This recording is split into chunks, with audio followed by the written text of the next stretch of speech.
nos parecía una eternidad, pero no fueron muchos años, ¿no? Porque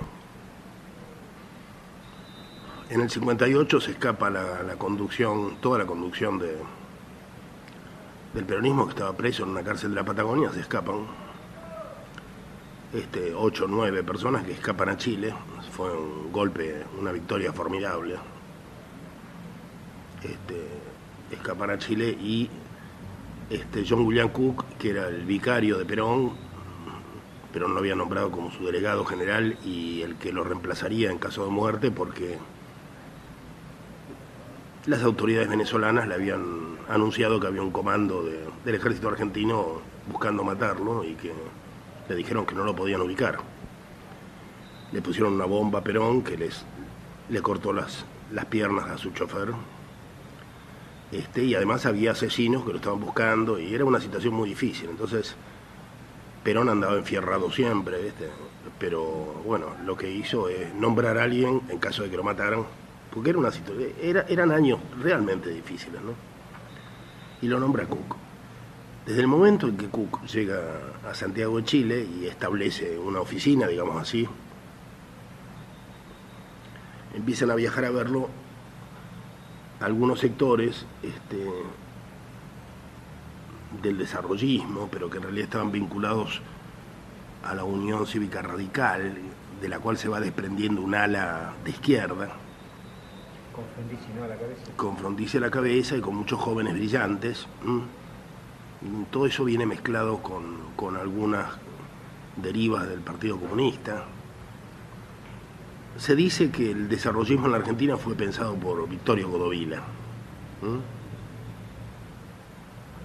De hecho, allí va a haber un personaje que todavía sus hijos están en la política, que es Frigerio. Frigerio maneja el diario Clarín como si fuera propio, absolutamente, como era de él. No le ponía el nombre nada más. Frigerio era amigo y socio de Jauretche, además. Y con él había mucha gente interesante, como Damonte Taborda, que venían del radicalismo irigoyenista, pero eran bastante simpatizantes del peronismo. Una gente interesante como para abrir nuevos espacios políticos en una Argentina bajo la bota militar. Hay que ubicarse que la Argentina, lo que todos querían era salir de la dictadura de Aramburu y Rojas, ¿no?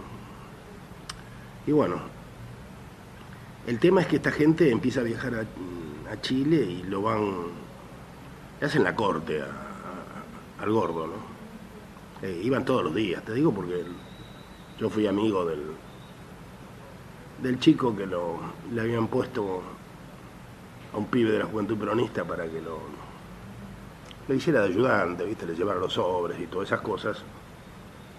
Los padres estaban exilados. El viejo de este chico, que se llama Monzón, el viejo dirigía la radio clandestina desde Santiago de Chile. Había una radio ahí, un comando de fronteras. Y él me contó como que estaban todos los días chamullándolo, ¿viste? Hasta que lo empiezan a convencer de la conveniencia de un acuerdo. Yo reconozco que había razones muy fundadas para un acuerdo, porque debíamos de tener unos 5.000 presos, que es mucho. Todos los sindicatos intervenidos, que eran la gran fuerza del peronismo, eran los sindicatos, estaban todos intervenidos, con militares a la cabeza. La CGT intervenida. El cadáver de Eva Perón desaparecido. Por lo menos 500 altos funcionarios que tenían sus fortunas inhibidas, o sea que tampoco había de dónde sacar dinero. Era una situación muy terrible. Entonces lo que esta gente propone es un gran acuerdo donde esas cuestiones se vayan resolviendo favorablemente a cambio de un apoyo electoral, ¿no? Ellos rompen el radicalismo y queda Frondizi a la cabeza. Eran jóvenes marxistas, te aclaro. Y no estoy hablando porque los Frondizi eran 3. Los 3 eran marxistas, ¿no? Uno dirigía Praxis, que era un grupo de izquierda bastante cercano al peronismo. El otro fue rector de la universidad. Y el tercero fue presidente. Los 3 eran de profunda formación marxista, ¿no? De manera que ya viene un tema con la izquierda y un tema con el desarrollismo, muy interesante porque son desafíos que todavía siguen presentes, ¿no? Que no hemos resuelto. ¿Cuál es el tipo de crecimiento o de desarrollo que se pretende desde el marxismo-leninismo, ¿no? Nosotros, como Juventud Peronista, estuvimos totalmente en desacuerdo con esto simplemente porque considerábamos que romper la abstención, el voto en blanco, y levantar las estrategias de lucha de la resistencia peronista eran algo así como una traición, porque lo que queríamos no era el gobierno, sino el poder. O sea que queríamos la revolución, no ganar una elección y llegar a un acuerdo.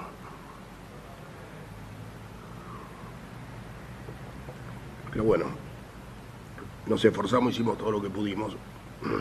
Éramos un montón, éramos 100, 200, 300 mocosos, ¿no? Organizados en numerosos comandos. Nos vamos a organizar como mesa ejecutiva de la Juventud Peronista en ese año 58,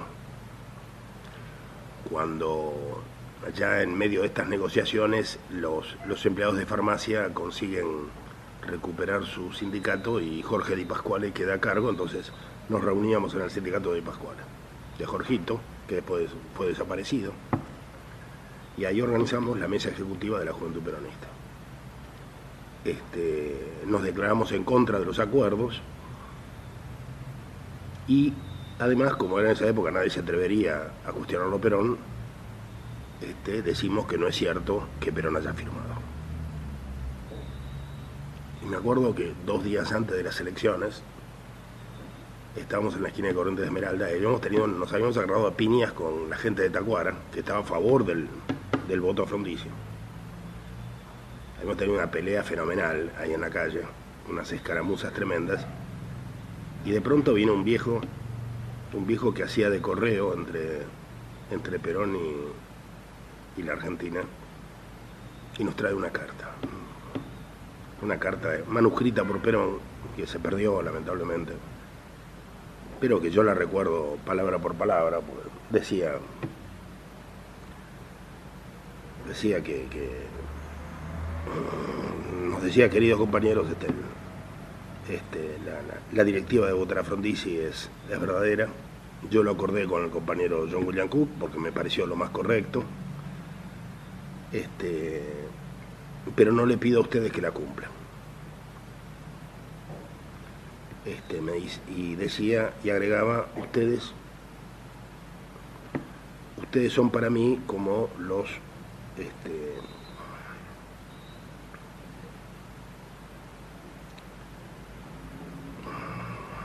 como una tropa muy especial que tenía Napoleón Bonaparte, que eran 1000 hombres que él tenía, que era su guardia personal. Ustedes son mi guardia personal, dice, yo los reservo para otras misiones, no están obligados a cumplir mis órdenes, así, directamente. Hagan lo que ustedes consideren mejor. Imagínate, bajamos todas las banderas. Era otra época. O sea, te quiero decir porque esto se repitió después. Nosotros éramos peronistas.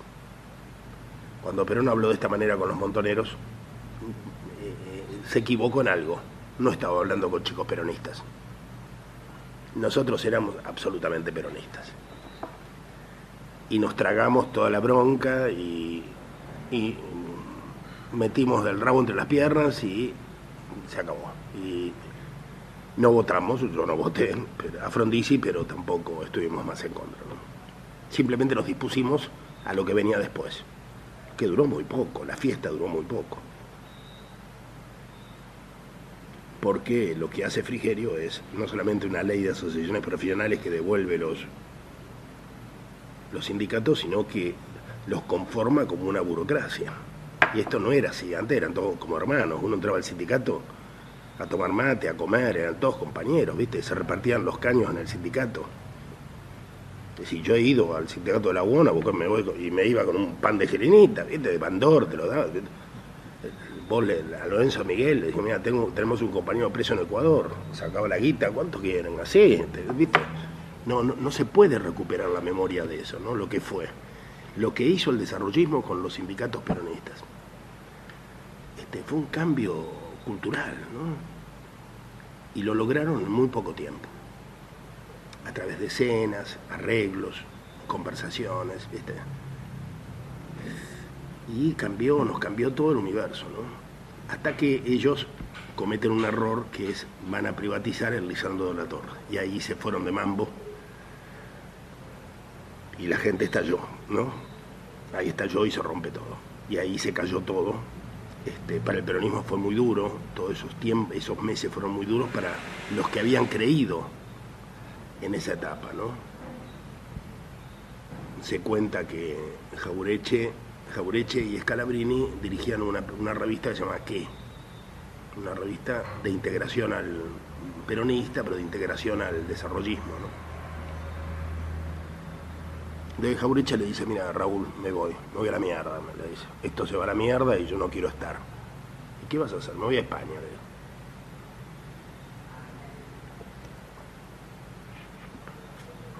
dijo. Yo me quedo, tengo familia, le dijo Raúl. Pero todos tenían la convicción de que se habían equivocado. ¿Qué hizo Raúl? Se encerró en su cuarto, en el fondo de la casa, no salió más. La mujer le dejaba la comida en una bandeja y 2 paquetes de cigarrillos por día. Fumó y fumó hasta que se mató. Así murió. De tristeza, ¿viste? De Wanda, el gordo Cook era el jefe del movimiento. Cuando quiso entrar en el frigorífico ocupado, en la esquina había un bar como este. Está en el bar y viene un compañero, Navarro, que era delegado, que era íntimo amigo de él, ¿viste? Bajó y le dice, gordo, no podés entrar, gordo. Los muchachos no te quieren, le dijo. Así fue, fue tremendo, ¿no? Y ahí Cook se va, ¿viste? Cook no estuvo en el frigorífico porque los compañeros no lo querían. Nosotros no lo queríamos. Le dijimos, alguien tiene que pagar por este error, ¿viste?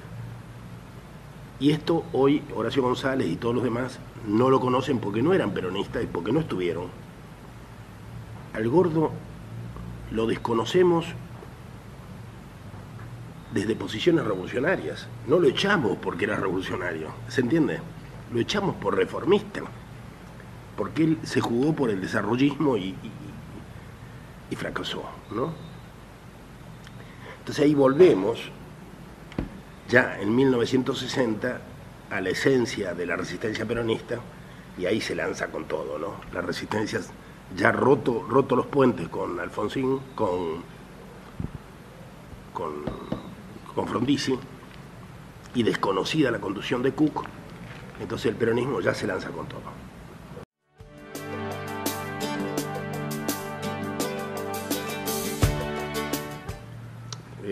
En el año 1960 ocurre lo que yo denominé la segunda resistencia peronista, porque es una resistencia ya con asaltos a comisarías, con guerrilla, con asaltos a destacamentos militares, ¿viste? Ya no son meros caños, ¿no? Son voladuras de casas de militares, es decir, muy pesada la mano a partir de 59-60.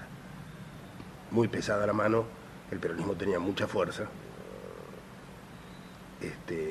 y entonces lo que hace el gobierno, porque no le quedaban otros caminos, quizá, es declarar el plan de conmoción interna del Estado, el plan Conintes. Y ahí termina porque vamos todos presos. En total los condenados somos unos 300, ¿no? Que nos juzgan a mí, a todo el grupo nuestro, lo juzgaron ahí en el batallón Patricios, en Santa Fe y de frente donde está el puente Pacífico, o sea, en mi barrio. Ese era mi barrio. Ahí teníamos la Juventud Palermo. Y bueno, y ahí me juzgaron y me condenaron, nos dieron 6 años de reclusión, que después lo llevaron a 6 años sin reclusión. Las diferencias eran que algunos íbamos a Magdalena, otros, los que tenían 25 años de condena, se abrió el penal de Ushuaia, que estaba cerrado, y los metieron en las mismas condiciones en que habían estado antes los grandes asesinos de la historia argentina, ¿no? En celdas de piedra, heladas. Es interesante porque en las historias de la cárcel de Ushuaia generalmente no se menciona que ahí debe haber habido unos 100 peronistas. Nunca se menciona esto. Hay gente que ha escrito libros y no lo mencionan, ¿no? La cárcel de Ushuaia se reabrió para los presos con INTES. Fue duro, ¿viste? Nos pusieron además con traje de presidiarios. Bueno. Y en algunos casos fuimos a la cárcel militar de Magdalena y de ahí a mí me derivaron a Viedma, ¿no? En la Patagonia, muy duro para la familia, para los que tenían que viajar, ¿viste? Y estábamos totalmente aislados. Y eso duró 3 años, ¿no?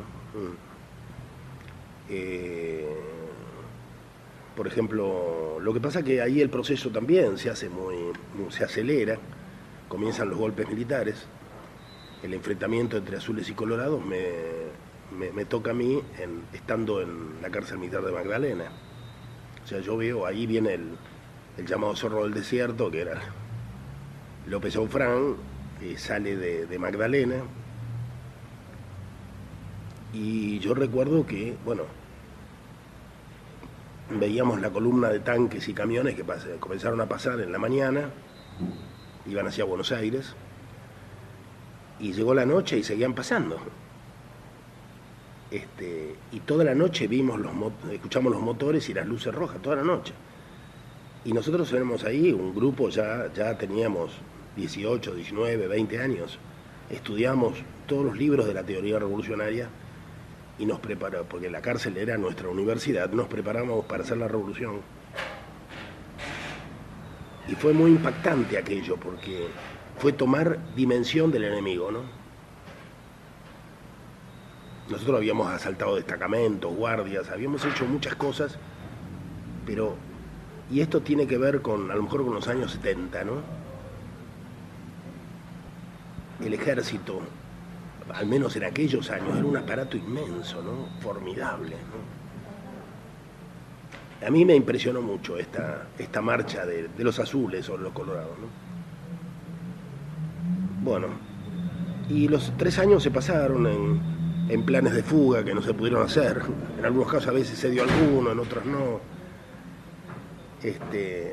Me acuerdo siempre que Osvaldo Agosto me pasó una vez un postre Balcarce, ¿no? Y adentro había unas limas.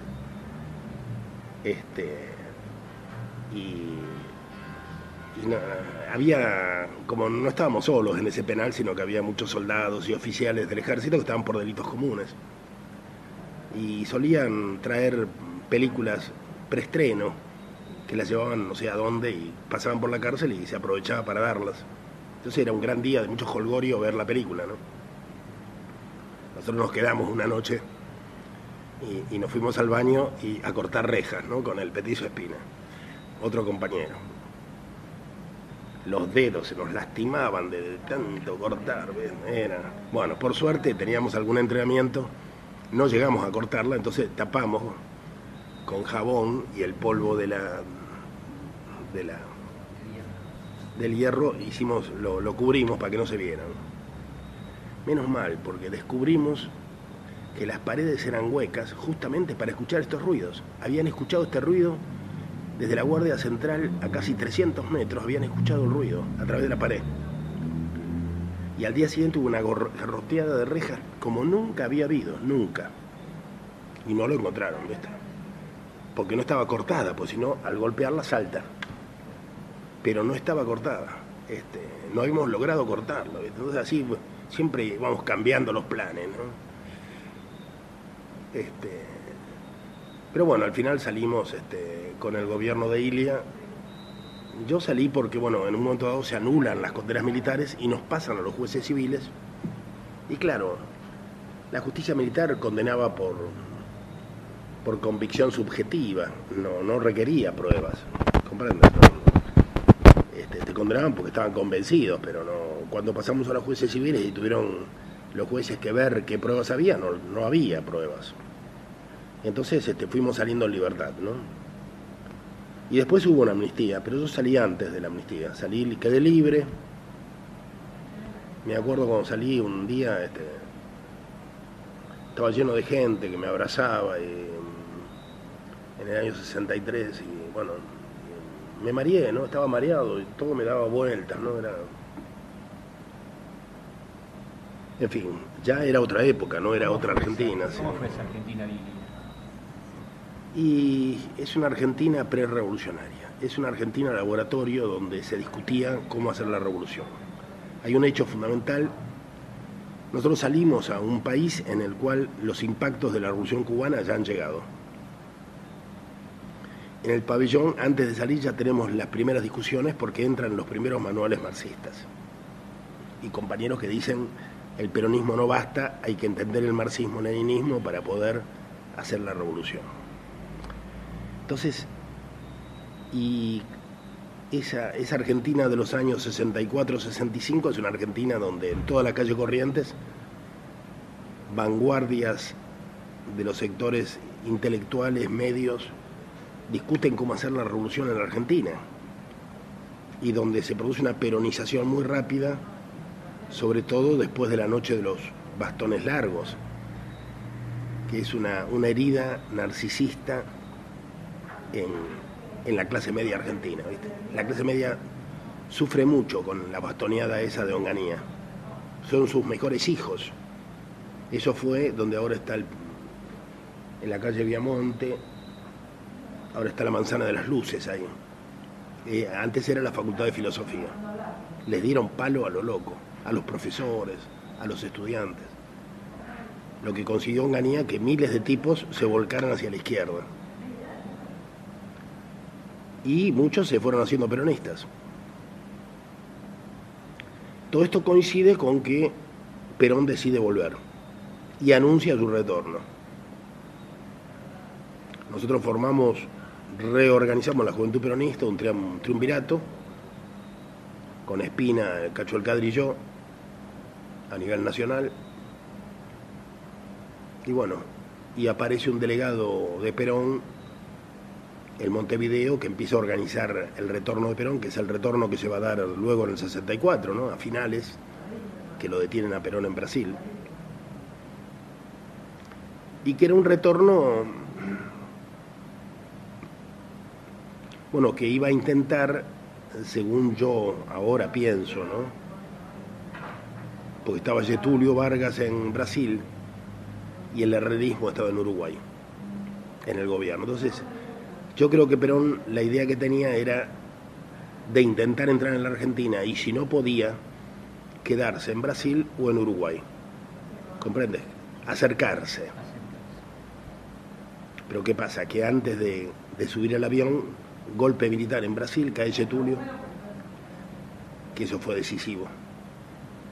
Y se queda sin país de base, ¿no? Y por otro lado, en la Argentina todo lo que se había organizado para recibirlo se va de mambo, se había formado el MRP con una infraestructura clandestina que van a ser la FAP. Entonces la FAP es del año 64. El delegado insurreccionante Perón me la encomienda a mí en Capital Federal y Gran Buenos Aires. Teníamos un contacto nacional y se empezó a formar en todas las provincias, que era como un reaseguro, ¿no? Fuerzas Armadas Peronistas. Las Fuerzas Armadas Peronistas fue una organización guerrillera argentina creada en 1968 bajo el liderazgo de Enver Cacho Alcadre. Su aparición se produjo el 17 de septiembre de aquel año con una fracasada acción armada realizada en Taco-Raló, Tucumán. Tuvo varias divisiones y a partir de 1972, luego del proceso de homogeneización política compulsiva, que fue un intento de sectores de FAP para acercarse al marxismo. Esto fue rechazado por la línea más antigua y cercana de la resistencia peronista, la alternativa independiente que sostenía que se creara un movimiento de base peronista, pero alejada del sindicalismo y del partido peronista. Algunos historiadores señalan que después de la separación de los grupos que se llamaban FAP 17 de octubre, Referente Enver el Kadri, y FAP Comando Nacional y los Iluminados por el marxismo. La FAP instalaron un campamento integrado por 14 guerrilleros, 13 varones y una mujer, Amanda Peralta, denominado El Plumerillo, en la localidad de Taco-Raló, en la provincia de Tucumán. El 19 de septiembre el grupo fue sorprendido por la policía, que los puso a disposición de la justicia. Después de la detención de los militantes, denunciaron haber sido torturados. Las FAP reaparecieron en 1969 y 1970 con varias acciones de guerrilla urbana. En 1971 las FAP sufrieron una división debido a la cual fueron expulsados. Este sector se integró a los montoneros.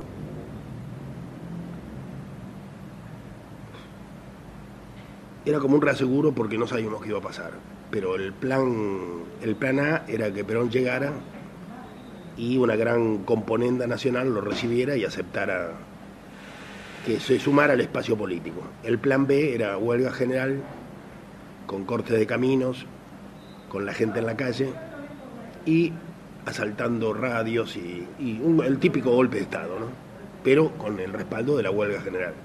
Este era el plan B, para el que nos preparábamos. Bueno, lo que pasa que a poco de concretarse la llegada de Perón, el proceso de izquierdización del peronismo que se empieza a dar mal, se empieza a dar, ¿cómo te diría?, en los sectores medios y bajo el influjo de la Revolución Cubana mal interpretada, por otra parte, hace que los compañeros empiecen a priorizar resolver las contradicciones internas del peronismo antes que adecuarse al próximo regreso de Perón. Y entran en colisión con el bandorismo. Al cohete, porque Perón venía, había que unirse con todo para que Perón llegara. No, priorizan la lucha contra el bandorismo, entonces se rompe esto. Bueno, además perdemos esta batalla interna y al final el regreso de Perón queda en manos de la UON, de lo metalúrgico, que no hacen nada más que ir a Montevideo a recibirlo. O sea que, bueno, y Perón termina, bueno, el ministro argentino Zabal Ortiz le pide a los brasileños que le paren el avión, lo detienen en el Galeao y de ahí lo mandan de nuevo a Madrid y fue muy frustrante para todos. Y ahí termina esa etapa y empieza otra, ¿no? Continuaremos en el próximo programa recordando distintos hechos de la vida de Jorge Rull.